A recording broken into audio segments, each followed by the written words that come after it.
Merci d'être avec nous sur Radio J et comme tous les vendredis, eh bien, nous avons le plaisir d'accueillir Élie Korchia, président du Consistoire central de France. Bonjour. Bonjour Ilana. Et oui, on se voit tous les jours avec Élie en studio. En tout cas, on était hier notamment ensemble pour parler du procès en appel de l'hypercachère, interview que vous pouvez retrouver bien sûr en podcast et en vidéo sur notre chaîne YouTube. Alors Élie, aujourd'hui, c'est en qualité de président du Consistoire central de France, comme tous les vendredis, qu'on vous écoute, qu'on vous reçoit et on parle bien sûr de la fête de Soukhot avec un événement important qui était organisé hier. Exactement, chère Ilana, chère Myriam, nous étions hier dans une très très belle fête. Soukhot, c'est effectivement, on a intitulé la chronique de ce matin, la joie de Soukhot.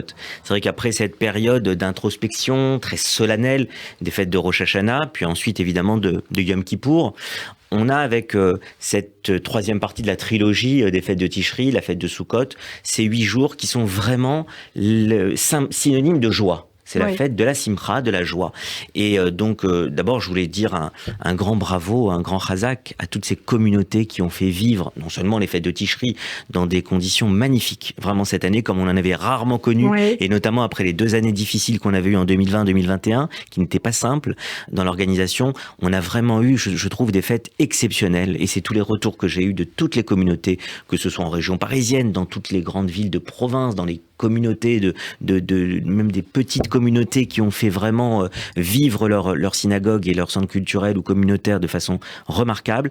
C'est vrai que là, avec Soukhot, on a ces cabanes, ces Soukhot qui se sont construites de partout, des activités pendant les repas, avec des traiteurs qui sont venus, toutes les familles qui ont pu aussi amener leur nourriture pour manger avec leurs amis, avec leur famille. Il y a vraiment eu je trouve cette année, une dimension de joie dans la fête qui était vraiment très très belle. Et donc je voulais dire vraiment bravo d'abord à toutes celles et tous ceux qui ont permis d'organiser dans toutes nos communautés de France. Et on a fait un message cette semaine avec le Grand Rabbin de France ce mercredi pour les remercier d'avoir pu dynamiser comme ça ces fêtes de Tishri d'une façon exceptionnelle. Et hier, nous avons eu un très très beau moment avec l'organisation Toraland, l'association de Toraland qui a l'habitude de faire de grands événements pour les familles et les enfants.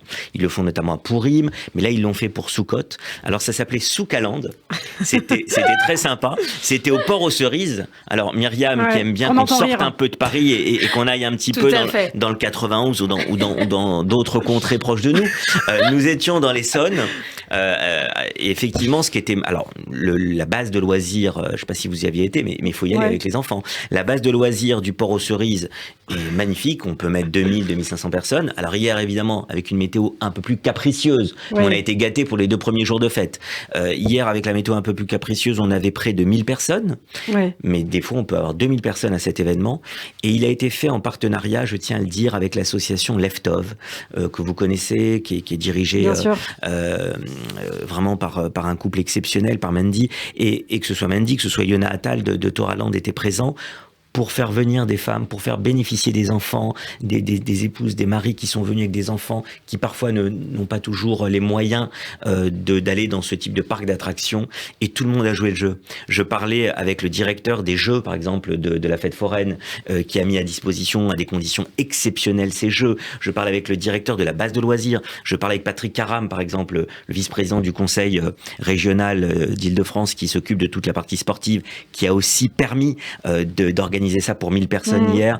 Nous y étions avec le Grand Rabbin de Paris, avec mon ami Benjamin Louche, président des communautés de l'Essonne. C'était un très beau moment et je peux vous dire qu'avec ces 1000 personnes et ces centaines d'enfants, on a aussi vécu la fête de Soukhot d'une façon resplendissante, rayonnante, et c'est pour ça que je voulais en dire quelques mots ce matin. La fête de Soukhot, donc la fête de la joie. Alors comme chaque vendredi, Élie, vous nous apportez également une lecture pour Shabbat, et ce matin, c'est un livre de Félicité Herzog. Exactement, qui est paru chez Stock, que j'ai lu à l'occasion de cette période de fête, de ces derniers jours. On avait un petit peu de temps pour lire, en dehors de faire la fête sous la souka, et c'est un livre vraiment très intéressant. Une brève libération. Une brève libération. Alors,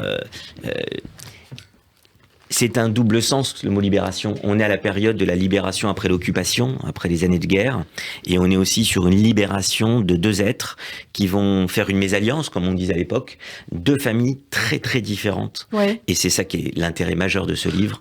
D'un côté, une famille de la grande bourgeoisie française, illustré par cette jeune femme qui s'appelle Marie-Pierre de Cossé-Brissac, Marie-Pierre Cossé-Brissac, qui est issue de la famille Schneider, donc grande famille de la bourgeoisie française, et de l'autre côté de la famille Brissac, du côté de son père, qui va fricoter avec l'occupant, on va dire, puisque sa mère, haute en couleur, mais va avoir comme ami et amant, par exemple, Paul Morand, avoir comme ami Coco Chanel, la fille de Pierre Laval. Enfin, on est vraiment dans le milieu qui, effectivement, a des relations assez proches, en tout cas, avec le milieu collaborationniste, qui habite Cour Albert Ier. Et vous rentrez dans ce qui constitue cette grande famille de la bourgeoisie française. Et de l'autre côté, on a la famille Nora. La famille Nora, dont j'ai appris à cette occasion qu'elle était présente en France depuis bien avant la Révolution française, et que Nora, en fait, ça vient du mot Aron. Et c'était le mot Aron, le nom Aron, qui avait été transformé en Nora. Et donc, vous avez Simon Nora, qui est le fils de Gaston Nora qui est un médecin reconnu à Paris à l'époque, et son fils qui va s'engager dans la résistance, et qui va s'engager dans le maquis du Vercors, et qui va devenir un résistant dans la région du Vercors exceptionnel. Et vous avez ces deux jeunes qui vont se rencontrer, et vous voyez tout ce que l'antisémitisme peut faire à l'époque pour ne pas que le fils se marie avec cette fille.